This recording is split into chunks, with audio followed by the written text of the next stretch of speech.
মানুষ মৃত্যুর পর 40 দিন পর্যন্ত তার রূহ বাড়িতে ঘোরাঘুরি করে, আর 40 দিন পর প্রতি বৃহস্পতিবার সন্ধ্যায় বাড়িতে রূহ আসে এবং শুক্রবার জুমার পর চলে যায়। বাড়ির সবার কাছে দোয়া চায়, দোয়া না পেলে নিজেই বদদোয়া করে চলে যায়। এ বিষয়ে জানতে চাই ভাই। এরকম অনেক বিষয় আমাদের সমাজে প্রচলিত আছে, এগুলো সব ভিত্তিহীন, মন গড়া এবং সম্পূর্ণ কুসংস্কার। ইসলামে এরকম কোনো বিশ্বাস নাই যে মরা মানুষ মৃত্যুর পর তার রূহ আবার আসে। ভাই, মৃত্যুর পরে ওই বেচারা তার হাল নিয়ে ব্যস্ত, আপনাদের দেখতে আসার টাইম তার আপনাদের মতো এরকম অর্থহীন টাইম নেই।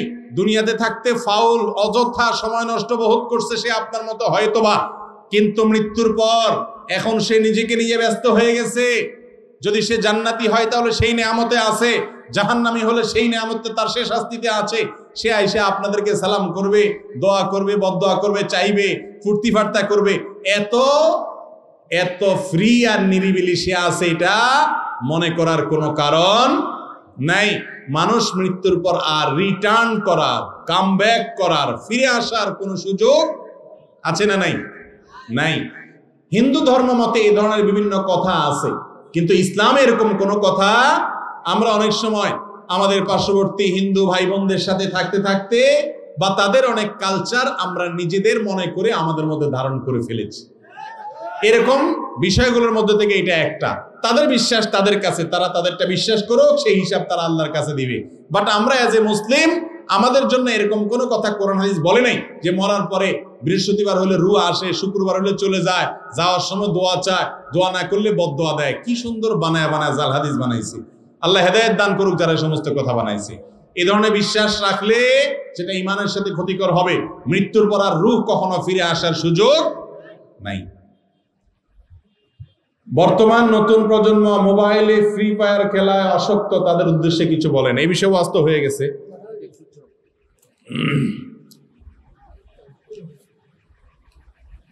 প্রশ্ন আর দিয়ে না, প্রশ্ন আমার কাছে নেওয়া শেষ। আর কোনো প্রশ্ন দিয়ে না, রেখে দেন আপনার কাছে। মহিলারা মসজিদে নামাজ আদায় করতে পারবে কিনা? মহিলারা মসজিদে এসে নামাজ আদায় করতে পারবে, তবে বাসায় পড়াটা উত্তম। মসজিদে এসে নামাজ পড়তে পারবে, কিন্তু বাসায় পড়াটা উত্তম। নবী করিম সাল্লাল্লাহু আলাইহি সাল্লাম থেকে পরিষ্কার হাদিস বর্ণিত হয়েছে, লা তামনাউ ইমা আল্লাহি মাসাজিদ আল্লাহ। তোমরা আল্লাহর বান্দীদেরকে আল্লাহর ঘরে আসতে বাধা দিও না। আবার এই কথাও আছে, ওয়া বুয়ুতুহুন্না খায়রুল লাহুন্না, সম্ভবত আবু দাউদের হাদিস, ওয়া বুয়ুতুহুন্না খায়রুল লাহুন্না।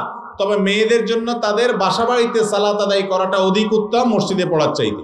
নবী করিম সাল্লাল্লাহু আলাইহি সাল্লামের পিছনে আদায়কারী এক মহিলাকে তিনি বলেছেন যে তোমার জন্য উত্তম হয় তোমার বাড়িতে আদায় করা। তিনি এক হাদিসে বলেছেন মহিলারা তাদের বাড়ির চৌহদ দিতে এরিয়াতে পড়ার চাইতে ভেতরে পড়া উত্তম। ভেতরের যত ভেতরের কক্ষ হবে তত বেশি উত্তম হবে, বেশি সওয়াবের হবে। তবে বাজার ঘাটে, রাস্তায়, শহরে, বন্দরে, বিশেষ করে পাবলিক প্লেসগুলোতে, মার্কেটে যেসব মসজিদ আছে সেখানে অবশ্যই ছেলেদের পাশাপাশি মেয়েদেরও সালাত আদায়ের ব্যবস্থা থাকতে হবে। কারণ ডাক্তার দেখানোর প্রয়োজনে, ট্রিটমেন্টের কাজে, জরুরি কাজে তাদেরও বের হতে হয়, সফরে অনেক সময় যেতে হয়, তখন পাবলিক প্লেসগুলোতে মেয়েদেরও নামাজ পড়ার প্রয়োজন হয়। বিধায় তাদেরও সালাত আদায়ের ব্যবস্থা আলাদা করে তাদের মতো রাখা উচিত। যদি না রাখেন তাহলে একজন নামাজি তার স্ত্রী বা মা বোনকে সাথে নিয়ে গেলে তিনি মসজিদে প্রবেশ করবেন আর মহিলাকে বাহিরে দাঁড় করে রাখবেন, তার সেফটির সমস্যা। আর এটা কখনো ইসলামের নির্দেশ হতে পারে না যে মহিলা নামাজ পড়তে পারবে না। বাসায় এসে নামাজ পড়তে পারবেন কি পারবেন না, ওয়াক্ত থাকবে কি থাকবে না, অনেক ব্যাপার। এই জন্য মহিলাদের মসজিদে, মহল্লাতে, প্রতি মসজিদে মসজিদে মহিলারা নামাজ পড়বে না সে নির্দেশ নাই, তারা বাসায় পড়বে। তবে যদি কখনো মসজিদে পড়ার সুযোগ দরকার হয় তাহলে তাদেরকে কেউ মসজিদে নামাজ পড়তে বাধা দেওয়ার ক্ষমতা কারোর।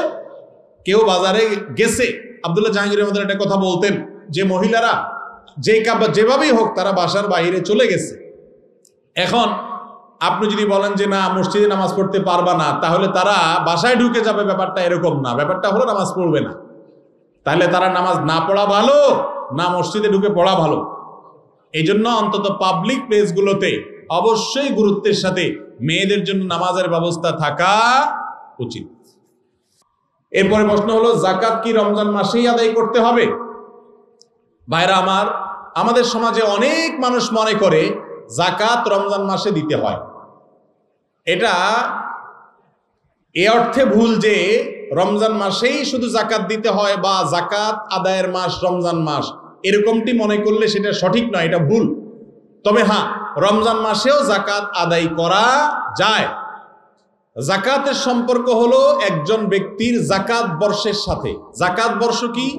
জাকাত বর্ষ হলো আপনাকে আল্লাহ তাআলা জাকাত দেওয়ার মতো সম্পদের মালিক বানাইছেন যখন পরবর্তী বছর ওই টাইম আপনার জাকাত বছর পূর্ণ হবে। কথার কথা, আমি জিলহজ মাস, কোরবানির ঈদের যে মাস, এই মাসে আমি জাকাত দেওয়ার মতো নেশাব পরিমাণ সম্পদের মালিক হইছি।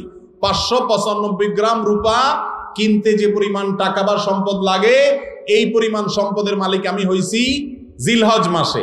তাহলে পরবর্তী বছর জিলহজ মাসের একবারে শুরুতে, অর্থাৎ এই বছর শেষে পরবর্তী বছর জিলকদের শেষ হওয়া মানে জিলকদ শেষ হয়ে জিলহজ শুরু হওয়া মানে আমার জাকাতের অর্থ বছর কমপ্লিট হওয়া। তাহলে আমি পরবর্তী বছর ওই টাইমে জাকাতের হিসাব করব।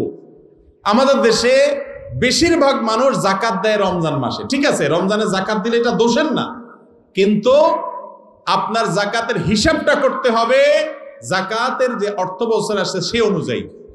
কথা কি বুঝাইতে পারছি?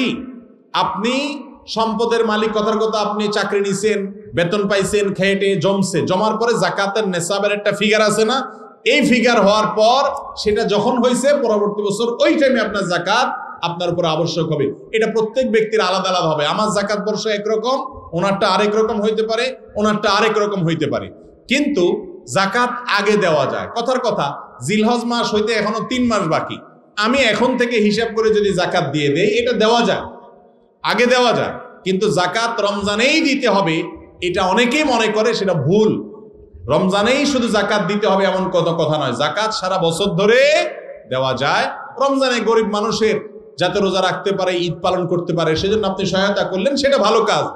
আর শুধু জাকাত নয়, রমজানে জাকাত দেন, পাশাপাশি আপনি রমজানে সাধারণ দান করেন প্রচুর পরিমাণে। বরং জাকাত এটা তো আপনি সারা বছর দিতে পারবেন, কিন্তু রমজানে দানের যে সওয়াব এটা সারা বছর আপনি পাবেন না। এই জন্য সাধারণ দান দক্ষিণা করেন গরিব দুঃখীকে, আত্মীয় স্বজনকে, এবং মানুষকে যাতে রোজা রাখতে পারে, ঈদ উদযাপন করতে পারে।